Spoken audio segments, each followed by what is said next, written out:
Permanent Deadman mode. Yes, it exists, and no, it's not a private server. World 345 is home to a small but dedicated population of Deadman enthusiasts.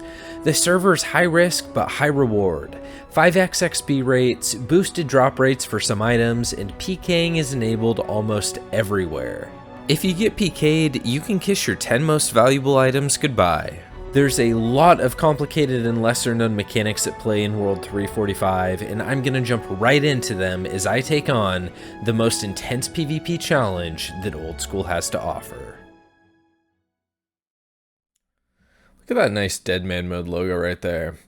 Let's slightly change it up here a little bit. Go with some dreads, that looks good. We don't need the crop top though. Let's get rid of that. There we go, looking very fashionable. I am an experienced player. I know what I'm getting into. I actually don't. I have no idea what I'm getting into right now. Oh, I can choose where I start. Holy shit. Okay, we are going to East Arty. That's actually huge. I had no idea that was a thing. First things first, looks like none of my settings are carried over here. Oh, you know what? Can I change my name? Hold up. All right, time for a name change. Not taken. Skull Cape it is. Do a little thieving here. Level 2, just like that. Alright, so we're going for level 5. Level 4. Holy shit. Okay. Well, that took literally 3 seconds. 500 XP. Okay, this is wild. Here's the deal. If you're starting World 345 in 2022, you're at a huge disadvantage.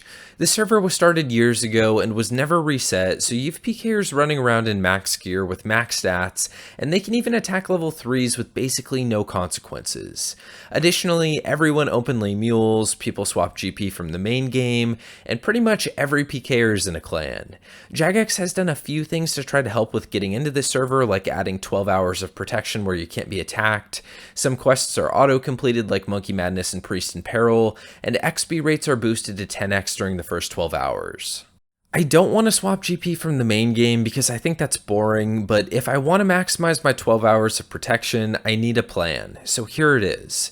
This account is not going to be my main 345 account. This will be an alt that I use to earn some starter GP and bank prayer experience that I can use to unlock protection prayers from my main. Having some starter GP will allow me to maximize my 12 hours of protection on my main account so I can hit the ground running and optimize my starting route. I feel like that's a lot more interesting than swapping or relying on a clan, so let me see how much I can earn on here to get started with. And one cast left, and this will be the end of my runes. I got to 15 magic. So these are the first guys I've seen on the server, and this looks just a little suspicious over here. Bunch of thieving capes, thieving knights, and they're all level 31, 29, 32. So I'm going to go out on a limb here and say that there might be a little bot action going on. So for anyone curious, I literally just had to Google this. In order to lock the skills that you don't want to lose on death, which I believe you can lock 2 combat skills, including hit points, but later on you can buy a separate special protection for hit points. And then I think you can protect 3 normal skills. So if you go to the view items lost on death, it brings up this experience lost. Magic is going to be very important to me right now, as is hit points. And then for the non-combat skills here, I don't really care, but let's just go ahead and select 3 of them.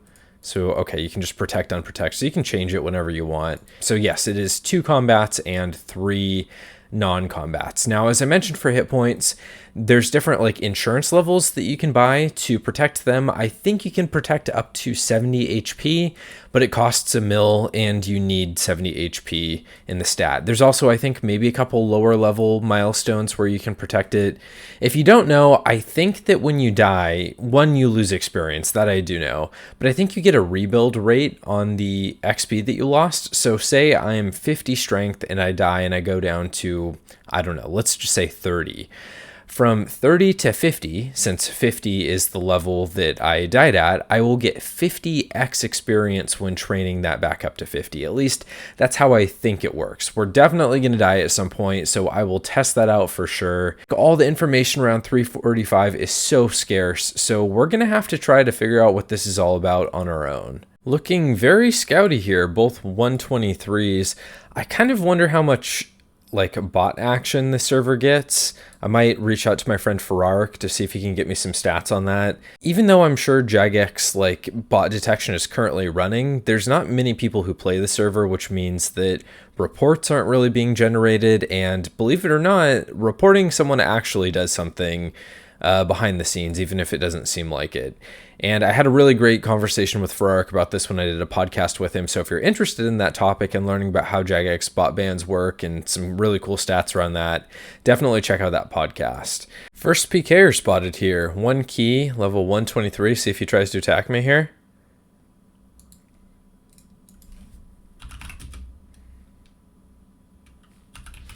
We'll be friends. See, we just made a friend here. And I'm sure he won't hesitate to slaughter me in the future. Here we go, got the big 10K. What a strange sight, man. Just nobody to be found. I'm sure there's probably a couple people at the GE. I'm kind of tempted to walk up there just to look, but no one at the bank, no one in Varrock. This has a very private server feel to it right now. Oh yeah, and I almost forgot about this one. There's a logout timer. Very Monka. I realized I may have been a little bit overly ambitious because this is not going to get me very many lava dragon kills. So what I'm doing now is working my way back over to Draenor to grab some cheese, which I'll need for Witch's Potion. That quest will get me some HP levels, and then that will give me a little bit of a buffer to train agility to around 50 maybe.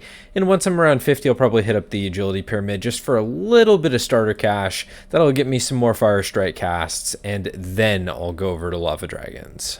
Okay, just found out I can't use minigame teleports on this world, which is a little bit of a bigger problem than I thought, because I was really hoping that I could get some early navigation and sneaky teleports away from like PKing hotspots with those, but since I can't, I'm gonna have to figure out something else. 28 HP. Okay, that should be good enough. Something I just figured out is that instead of 5x rates, I've been getting 10x rates most of this time.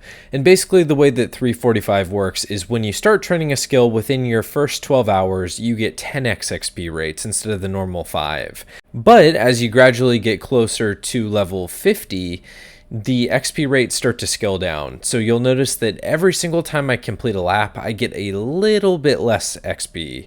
The course bonus when I very first got to this course around level 40 was over 2k, and right now I'm getting 1855. And it literally goes down by a few XP every single lap. There's 50 agility coming in, 10 hours, 26 minutes on the clock, no time to spare. I literally just got done spending like 30 hours doing agility pyramid on this account on the main worlds, and we're back here again.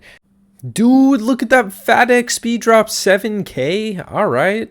I was originally going to stay until all my water skins and food were used up, but I think this is probably enough. We've made it to the lava dragons. Place your bets on how many times I'm going to die to dragons while I'm here. Dude, I can't go more than like 2 seconds without getting a level. This is absolutely ridiculous. Onyx bolt tips. All right. That's got to be worth something, right? Let's go ahead and sell some of this loot here, see if we can make some money. Back to the dragons. Alright guys, this clan needs me to lead them into battle. Let's go! And they don't want to go into the multi-zone. Okay. It's going down. We gotta fight here. Oh shit! This dude's got an infernal cape and claws. Oh my god. Alright, we gotta stick with these guys, watch them for a hot minute. See what happens here. Okay, yeah, see, these guys are waiting for this team over here. I think this guy's hosed, man. Real quick, if you guys like this DEADMAN content or just want to show me some support, I'd really appreciate if you could like the video and leave me a quick comment for the algorithm. It motivates me to make more content for you all. Thank you so much. Little rat bashing for 10 defense. That literally took all of 60 seconds to get from level 1 to level 10. Gotta love the 10x XP rates.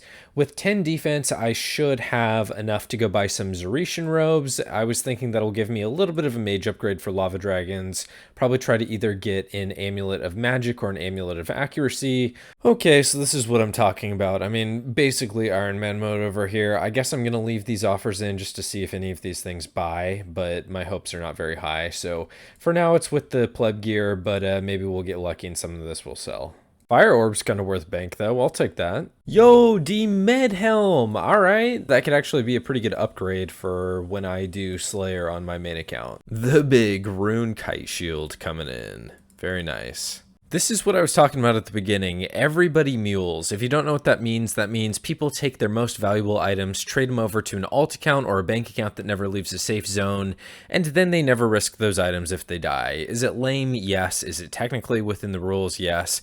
And people are openly doing it on the server over and over again. This is just an example. Logging on to the main for the first time, gonna go with the similar hairstyle, I think. My time has not finished on my alt yet as far as like gathering supplies for this account, but I need to see if I'm gonna be able to trade supplies to this account while it's still under protection. Because if I can, that's gonna speed up my progression. I can trade all kinds of quest items, stamina potions, stuff like that. Now, if I can trade items over to this account, then that's gonna make my routing significantly faster, and if not, then I'm gonna have to kind of take an Iron Man startup route. Got the main next to the alt. Time for a big moment of truth here. Let's go ahead and try to trade Zor and see if I can accept the trade. And let me just see if I can give him some rune javelins. Looking very promising right now. Okay.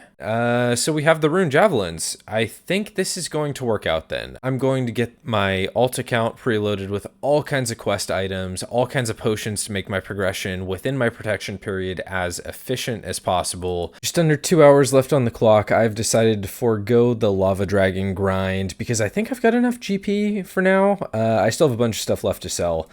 But I do want to get as many quest items as possible so I can trade them off to Zor as soon as I'm ready to start. And then I may grab some raw supplies like cowhide so that I can train skills up for quest requirements and hopefully bang out as many as possible. Got 20 minutes left. So what I'm going to do is take the 250 or so logs that I have and run them to the sawmill because I think that's probably going to be a much riskier run back and forth to Varrock to get those into planks. The final minutes of this account, I did make it through all of my plank making, so that's awesome. With 8 minutes left on the clock, I'm going to run my way into Artie because that's where Zor is going to be starting out. I opted for Artie because of the thieving options that are right there, and there's just a lot of resources that make the early game easy. Here we are, and I guess I need to pull items out of the bank quickly, and let's start trading things over. First inventory value is just short of 500k. Second inventory value, surprisingly higher at 530k. Third inventory, 275k, lots of quest supplies. And the final trade is a garlic that I will probably need for Vampire Slayer. And with that, I have 11 hours and 58 minutes remaining, as you can see right here on Zor. Yeah, anyway, over here, there's a nice little section with some trees, and that should give me a decent place to do some woodcutting training and fletching training. Phase 1 is now complete, 40 woodcutting and 25 fletching. That took, I think, about 15 minutes, which is just absolutely nutty with Deadman mode rates. Now I'm going to run over to the bank, and then I want to show you guys something cool. Upstairs in this house in Artie, this is the pet shop right here, there is a man that we can pickpocket for beginning thieving training. I'm starting at level 1. I have 0 experience. Check this out. Watch, I'll probably fail like 3 times in a row. Level 2. Let's see how long this takes. Level 4. Oh my god, literally every single pickpocket gets you a level. This is nutty. I'm just going to do this for just a second, and then I'm going to run over to the cake stall, and I think we'll get something like 30 thieving. 30 thieving. 45 magic coming in. That's what we needed. We are moving on. In about 50 sardines and 3 fires, managed to get ourselves 14 fire making and almost 34 cooking. We are on a Plague City mission right now. I need to go make my way over to the Grand Tree because that's where there are dwellberries, and that's one of the key items that I need for this quest. The rest of the stuff I should already have in my bank transferred from Skull Cape. I was trying to fire strike and train on a few of these guards, and I didn't realize that they have gnome guards that are like the 1337 elite guards, you know, that'll just bop you on Deadman mode. Thankfully, they stopped me when I was trying to attack it, but yeah, that gave me quite the scare as I clicked on it and I saw that its level was over 1,000. 3 laps later, 20 agility. Got the berries and all the rest of the supplies. I'm going to head back and let's knock out Plague City. Now, one important note is that I currently have 45 magic. I need 51 to cast the teleport to Artie. So as I'm walking around, I am going to be attacking some low-level things like this gnome just to get some extra magic XP and try to 0 time it, although that was definitely not 0 time. So that by the time I need to teleport back to Artie, I have 51 magic. Plague City done, already teleports unlocked, and 15 mining. Very nice. Don't quite know what's going on here. Is this the worst agility course? I don't know. Tell me what you think the worst agility course is in the comments. Bonus agility level 31. We got the requirement for the Varrock course. We will need that later in my route. Let's get crafting. That's it. Hides are tanned. Let's grab some teleports. I am wielding the Staff of Fire. Oh my god, I am actually losing my mind. And we're going to start Rune Mysteries, as you can see right here. Okay, I've made it to the point in the quest where I need to go talk to Aubrey or whatever the rune guy's name is, but we're going to make a quick detour because first of all, I need a candle, and UIM knowledge coming in strong here. There is a candle upstairs in the Varrock sword shop, and I also need to increase my agility a little bit for some quests, so I think I'm going to knock out level 40. And then the biggest brain move, hopefully, of them all, or maybe it's a really dumb move, is that after I have 40 agility and my run restores a bit faster, that's when I'm going to start really using my stamina potions. 40 agility, gonna finish this lap off. Not gonna lie, this clock is giving me some serious anxiety. I'm worried that I'm gonna forget some items on my to-do list. But hopefully the route goes smoothly. Next up, let's finish Rune Mysteries and handle like 50 other things in Varrock that I'm really worried about forgetting.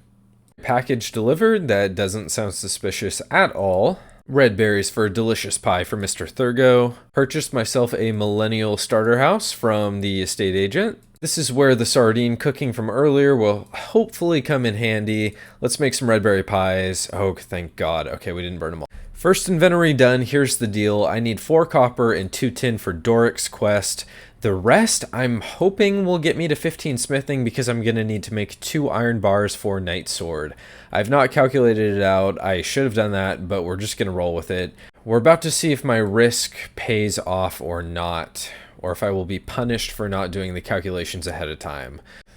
All right, we're looking for the big 15 smithing. Can we get it from these supplies? Oh no, you guys, I don't think we're going to get 15. I mean, I have to go back to Varrock and mine more. Oh, that is not good. It's going to cost us a few minutes. Okay, that did not go to plan. Do your calculations ahead of time, boys and girls. That only got us to 8, which, yeah, not great. So we're going to head back over to Varrock, and I think that'll be faster than going down into the Dwarven Mines in Folly. Let's do some more mining and get what we actually need for smithing. Am I going to calculate out how many I need for 15 this time? You bet your ass I'm not going to. By the way, before you ask, I need the 15 smithing to smith iron for the iron bars, and yes, I know there's just one in the wildy. In fact, I was originally planning on that, but what I realized was that you can't hop worlds, so you can only grab 1, and I need 2.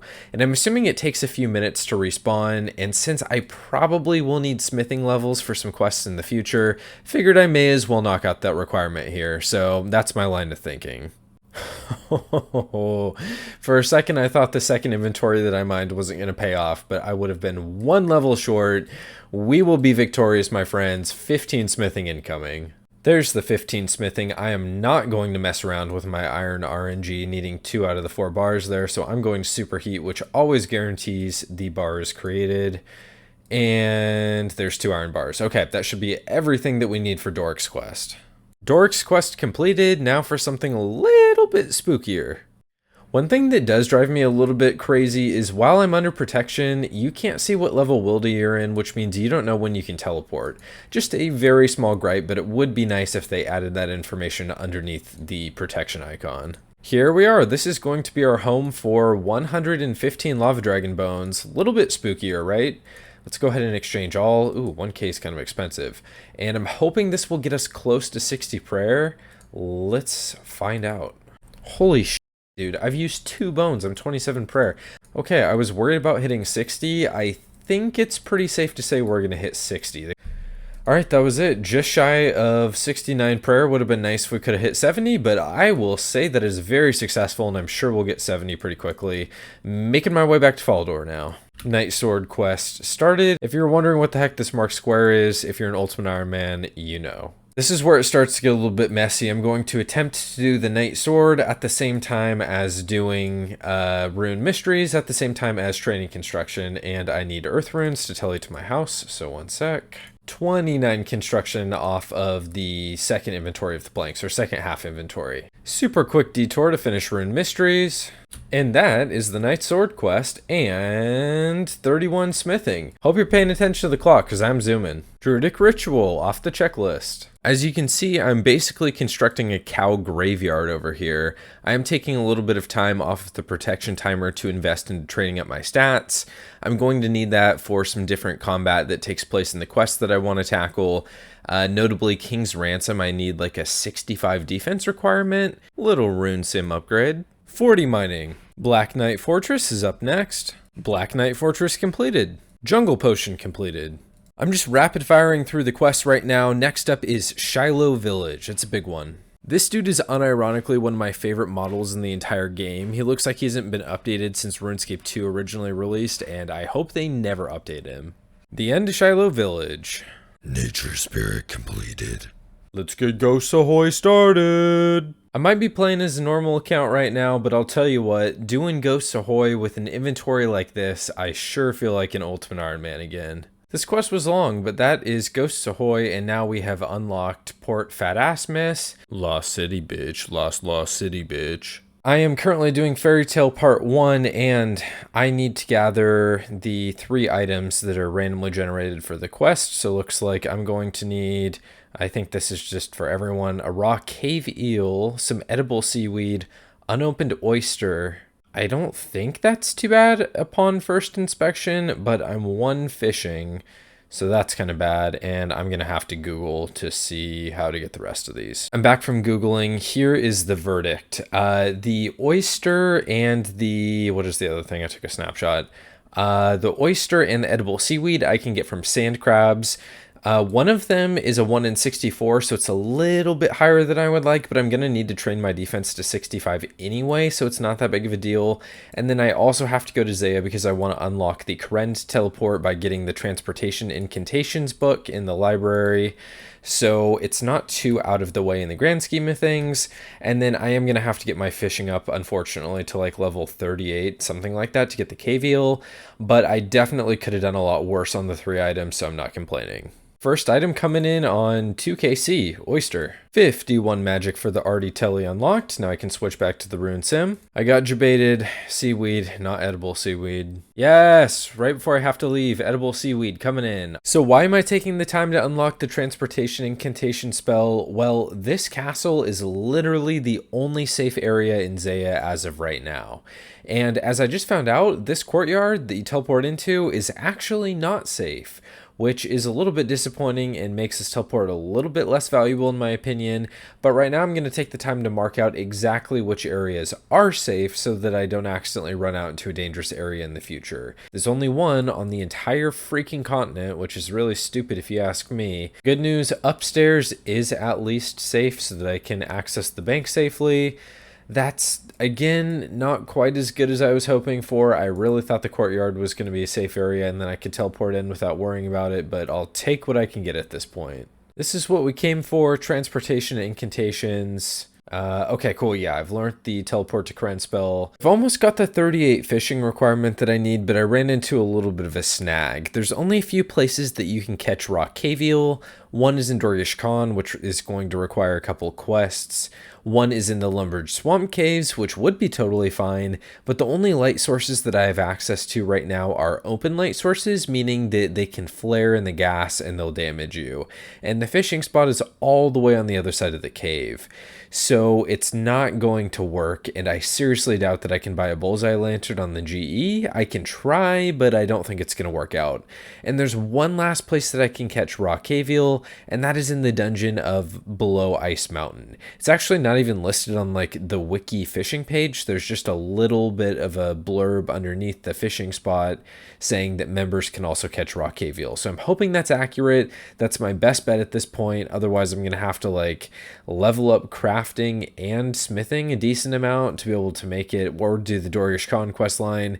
I really don't want to do that. So let's just hope that the wiki's correct. And there's the 38 fishing. Good timing. 10 minutes later, there's Below Ice Mountain completed, and let's hope that it pays off and we can catch a raw cave eel in the fishing places. The wiki is never wrong. We got a raw cave eel. Moving on. Oh, cool. Okay, I just finished killing Tangleroot for Fairy Tale Part 1, and I got an archaic emblem, which I killed a whole bunch of lava dragons, and I did not get a single one, so I was kind of thinking maybe these didn't exist, but I'm pretty sure I can use these in Edgeville and redeem them for, like, potions and stuff, and I guess they're not tradable on the GE, but yeah, that's pretty cool. Pretty sure they only come from high-level monsters, maybe over level 100. But that wraps up Fairy Tale Part 1. I'm going to knock out Part 2, but only up until the point that I unlock Fairy Rings. We've got an intense fight going on over here. Just traded in the emblem, by the way.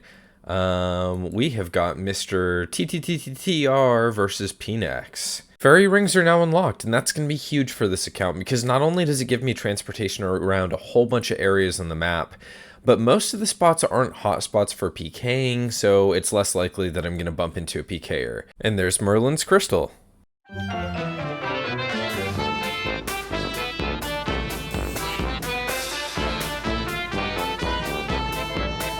3 hours, 35 minutes on the clock, and that is Holy Grail completed. Quest Helper totally sucks for this quest, but Murder Mystery completed. It's happening! We're starting one small favor. This is the big one. Let's get it. You what, bruh? Apparently you can't use the restoration pool for your run in Ferox Enclave, so that is very unfortunate, and these Rings of Duelings that I picked up earlier are not quite as valuable as I thought they were going to be. Quick but very late detour to the security stronghold to pick up a 10k. I can buy a stamina potion with that. I can finally take a deep breath because one small favor is finally completed. In a minute, apparently. Oh my god. Okay, there we go. It's becoming pretty obvious to me that with just over 2 hours left, I'm not going to have time to train my defense to 65 and complete King's Ransom.